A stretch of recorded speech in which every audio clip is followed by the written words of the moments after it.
Hi friends, welcome back in your math channel maths in nutshell by Mahesh Sen. So guys, इस video में हम पढ़ने वाले हैं application of trigonometry question number 7 to 10 questions, जो chapter number 9 है टर्म 2 एग्जाम्स का। Let's start from a point on the ground. ठीक है, ग्राउंड पे कोई पॉइंट है। The angle of elevation of the bottom and top of transmission tower से angle of elevation बन रहा है at the point of the 20 metre high building are 45 and 60 degree respectively. Okay, तो क्या चीज समझ में आ रही है, हम लोग उसको सबसे पहले लेते हैं सॉल्यूशन में। Let start. हमें दो चीज समझ में आ रही है कि एक ट्रांसमिशन टावर है जो फिक्स है किसके ऊपर, 20 मीटर हाई बिल्डिंग के ऊपर। ठीक है, तो एक ग्राउंड ले लेते हैं हम लोग। यहाँ पे ground, this is point P, ground पे है। और यहाँ पर जो पॉइंट पी है इससे कुछ डिस्टेंस पे बिल्डिंग है, और ये जो बिल्डिंग है इसकी हाइट आपको 20 मीटर है, और उसके ऊपर ट्रांसमिशन टावर क्या है, फिक्स है। राइट, सो 20 मीटर हाई बिल्डिंग और उसके ऊपर ट्रांसमिशन टावर है। दो चीजें यहाँ पे, transmission tower and building. So very first you will draw one 20 metre high building and then you will go for the one transmission tower. तो ये मैं क्या बना रहा हूँ, सबसे पहले 20 मीटर हाई बिल्डिंग बना रहा हूँ। This is my 20 metre high building, you can see here in the diagram. ये हो गया 20 मीटर हाई, तो मैंने यहाँ पे लिख दिया। इसके ऊपर एक टावर फिक्स कर रहा हूँ, किसके ऊपर, बिल्डिंग के ऊपर टावर। ठीक है, ये ट्रांसमिशन टावर है, आपने देखा होगा केबल टावर, आपको पास मोबाइल टावर या बहुत सारे ऐसे ट्रांसमिशन टावर्स आपको जनरली मिलते हैं बिल्डिंग के ऊपर लगे हुए। ठीक है, तो ये 20 मीटर हाई बिल्डिंग है और ट्रांसमिशन टावर की आपको हाइट नहीं पता। इसने पूछा basically find the height of the tower, तो tower will be the H. Right, चलिए, so let's give the point A B. This point is P, so we have A B is a building and we can also give the AB is a building. So the transmission tower ko you can give the another name. So I'm just putting here P, but although this PQ is okay, sorry, this P is already given, so PA is I can put here tower, a transmission tower. So PA is a transmission tower, right, and whose height is we are finding, okay, because यहाँ पे दिया है कि height of the transmission tower निकालना है। चलिए, अब इसने क्या बोला है, कैसे एंगल्स बन रहे हैं, ये मैं आपको बता रहा हूं।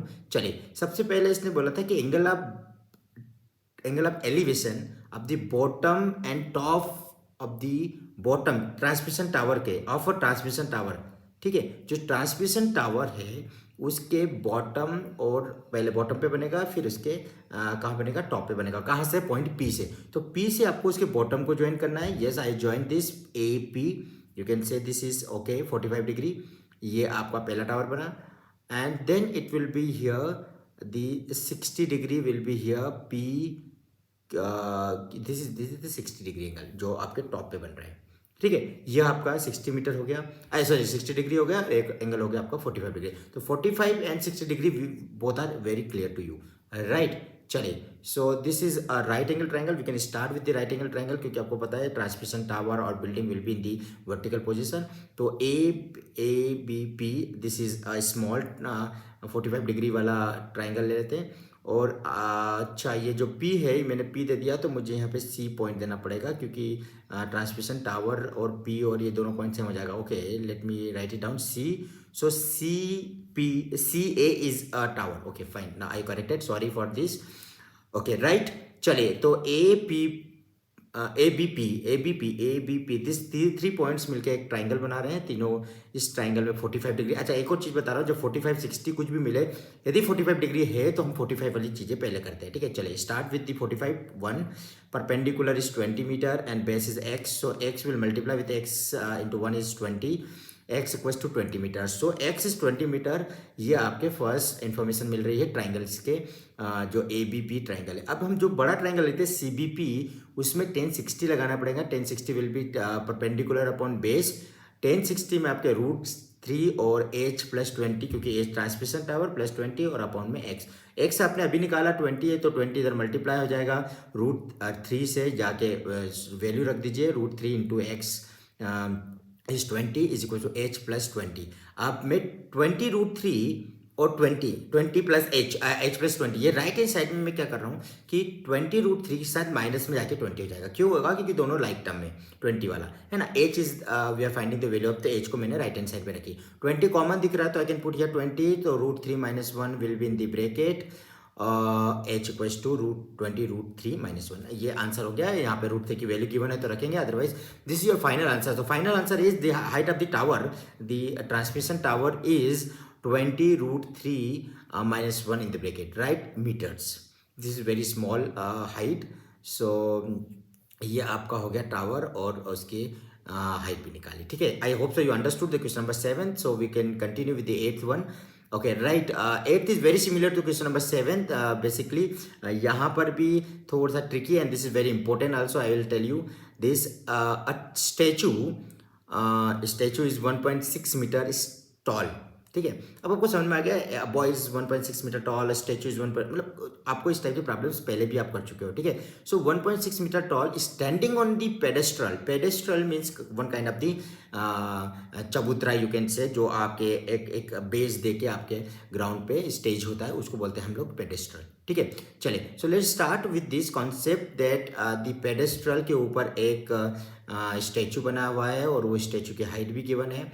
तो अभी आपको बेस गिवन था, हाइट मतलब वो जो ऊपर का जो आपके टावर था उसकी हाइट निकाली थी और नीचे का बेस जो बिल्डिंग था वो गिवन थी. यहाँ पर जस्ट उल्टा है, यहाँ पे पेडेस्ट्रल की हाइट निकालना है. Basically he will ask you to find the height of the pedestal, but उसके पेडेस्ट्रल के ऊपर जो रखा हुआ है जैसे टावर था वहाँ पे, यहाँ पे पेडेस्ट्रल के ऊपर क्या रखा हुआ है, यहाँ पे एक 1.6 मीटर टॉल जो स्टैचू है उसकी हाइट गिवन है. ठीक है, तो क्वेश्चन बहुत सिमिलर है, डायग्राम सेम बनेगा, थोड़ी सी चीज़ें चेंज होती है, बस इसका याद रखेंगे आप. तो this is a pedestal and उसके ऊपर एक स्टैचू बना देता हूँ मैं. ये एक सिंबॉलिक है, ये स्टैचू ऐसा कोई पतला नहीं होता है, लेकिन हम एक सिंबॉलिक स्टैचू की हाँ स्टैचू बना दिया. वो किसके ऊपर रखा हुआ है, वो रखा हुआ है आपके पेडेस्ट्रल के ऊपर.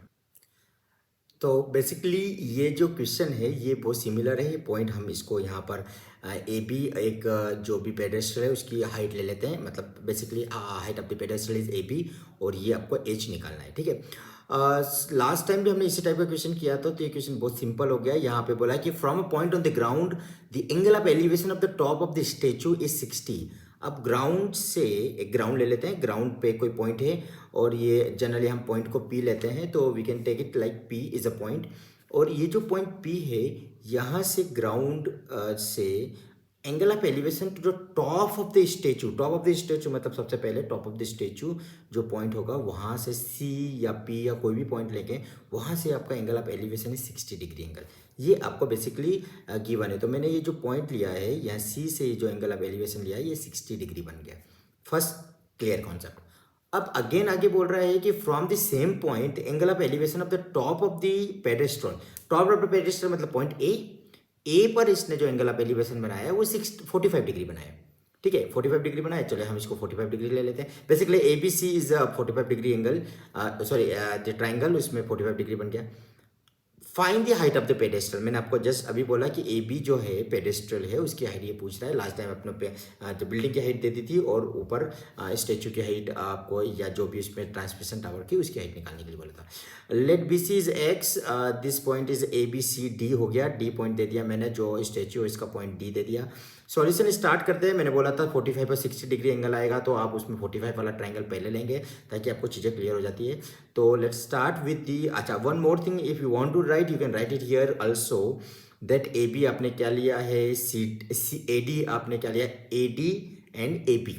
ठीक है, ट्रांसमिशन टावर है, स्टेचू है, बिल्डिंग है, जो भी है आपको उसको मेंशन करना चाहिए. ठीक है, इससे ये होता है गाइस कि मतलब क्या चीज़ ले रहे हैं, क्या निकाल रहे हैं, सामने वाले जो पेपर चेकिंग होती है उसको भी ये चीज़ पता हो जाती है. क्योंकि एग्जामिनर जब आपकी कॉपी चेकिंग करेगा इवैल्यूएटर, तो वो चीज़ें देखता है कि हाँ इसने तो डायरेक्ट कर दिया है. ठीक है, मतलब he is not writing the proper things. So I will suggest you in the board exam particularly specially बता रहा हूँ कि यहाँ पे आप मेंशन करेंगे कि ए बी यहाँ पर क्या है, ए बी है पेडेस्ट्रल है.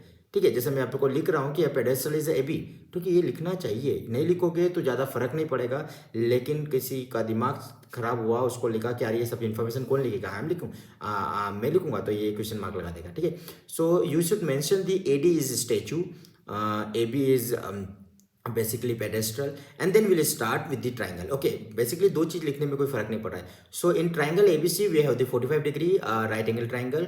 सो let start with the right 10 45 degrees perpendicular upon base, and then जो आपका परपेंडिकुलर बेस होगा उसकी वैल्यू रखेंगे. और 10 45 तो 1 है, आपको सबको पता है. तो एच और एक्स दोनों की वैल्यू मुझे सेम दिखाई दे रही है. 1 equals to H upon X. That's why मैं बोलता हूँ आपको कि जनरली 45 और 60 और 30 के साथ में यदि 45 है तो 45 वाला ट्राइंगल पहले सॉल्व करोगे। तो एक्स इक्वल्स टू एच, ये बहुत इंपॉर्टेंट है, ये काम की चीज़ मिलेगी हमें। अब हम जाते हैं मेन जो बड़े ट्राइंगल है D B C, you can look it in the diagram. D B C, इस डी बी सी में भी आपको क्या करना है कि सेम राइट एंगल ट्राइंगल है ये भी, तो इसमें भी आपको ट्राइंगल्स में परपेंडिकुलर अपॉन बेस वाला कॉन्सेप्ट ही लगाएंगे, क्योंकि ये हाइट एंड डिस्टेंस में जनरली टेन थीटा ही लगेगा। परपेंडिकुलर हाइट और बेस आपको गिवन होगा, या बेस गिवन है तो हाइट निकालने के लिए पूछेगा।